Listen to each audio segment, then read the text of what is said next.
నమస్తే అండి. నేను మీ మెర్సిని. వెల్కమ్ బ్యాక్ టు మన ఆహారం మన ఆరోగ్యం. మినపప్పుతో దిబ్బ రొట్టె తయారు చేసుకుందాం.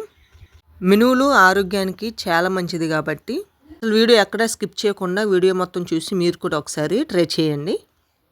రొట్టె ఎలా తయారు చేయాలో ప్రాసెస్ స్టార్ట్ చేసుకుందాం. ముందుగా 2 కప్స్ మినపప్పుని నానబెట్టుకోవాలి. ఇది మినిమం 4-5 గంటలు నానితే సరిపోద్దండి. 2 కప్పులు మినపప్పు వేసుకున్నాం కాబట్టి 1/2 కప్పు ఇడ్లీ రవ్వ వేసుకోవాలి.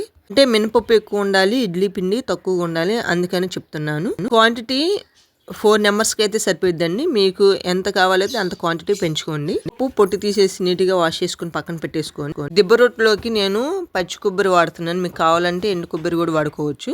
కొబ్బరికాయని పగలగొట్టి కొబ్బరిని సపరేట్ చేసుకొని మిక్సీ జార్ తీసుకొని ముందుగా క్లీన్ చేసి పెట్టుకున్న మినపప్పుని వేసుకొని చేసుకున్న కొబ్బరి ముక్కలు, బెల్లం వేసుకోవాలి. సాల్ట్ వేసుకొని మిక్సీ పట్టుకోవాలి. పిండి బ్యాటర్ అనేది ఈ విధంగా రావాలి మనకి. ఇడ్లీ పిండిని కూడా మనము క్లీన్ చేసుకొని వాటర్ అంతా సపరేట్ చేసుకొని ఇడ్లీ పిండి మాత్రమే ఈ బ్యాటర్లో కలుపుకోవాలి. వాటర్ వేయొద్దండి, ఇడ్లీ పిండి వేసి ఇలా కలిపేసుకొని ఈ దిబ్బ రొట్టె చేయటాన్ని నేను వంట సోడా ఏమో లేదండి, నేను నార్మల్గా చేస్తున్నాను. కావాలంటే మీరు వేసుకొని లేదంటే స్కిప్ చేయొచ్చు. పిండి కలిపేసుకొని 5 నిమిషాలు పక్కన పెట్టేసుకొని స్టవ్ ఆన్ చేసుకొని ప్యాన్ పెట్టేసుకొని ప్యాన్ హీట్ అయ్యాక 3 టేబుల్ స్పూన్ నెయ్యి వేసుకోవాలి.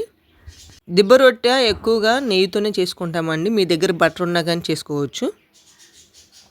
మనము ఈ దిబ్బ రొట్టెలోకి ఎంత నెయ్యి అయితే వాడతామో అంత టేస్టీగా వచ్చింది.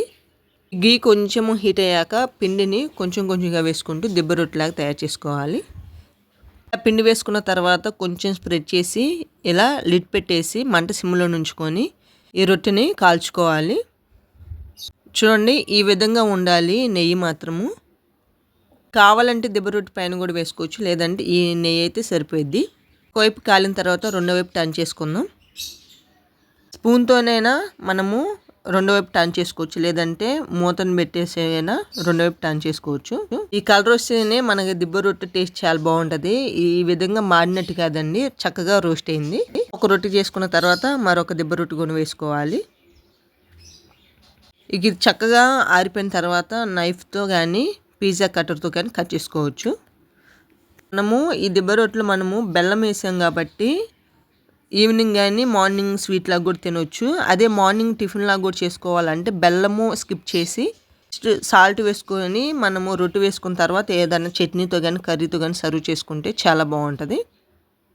ఇక విధంగా కట్ చేసి చక్కగా సర్వింగ్ బౌల్ వేసుకొని సర్వ్ చేసుకోవటమే. మనము మంట సిమ్లో ఉంచుకొని బాయిల్ చేసుకున్నాం కాబట్టి లోపల కూడా చక్కగా ఉడికిపోయింది. పిండిగా లేకుండా చక్కగా ఉడికింది. మీకు ఈ వీడియో నచ్చితే please like, share, subscribe. Thank you for watching.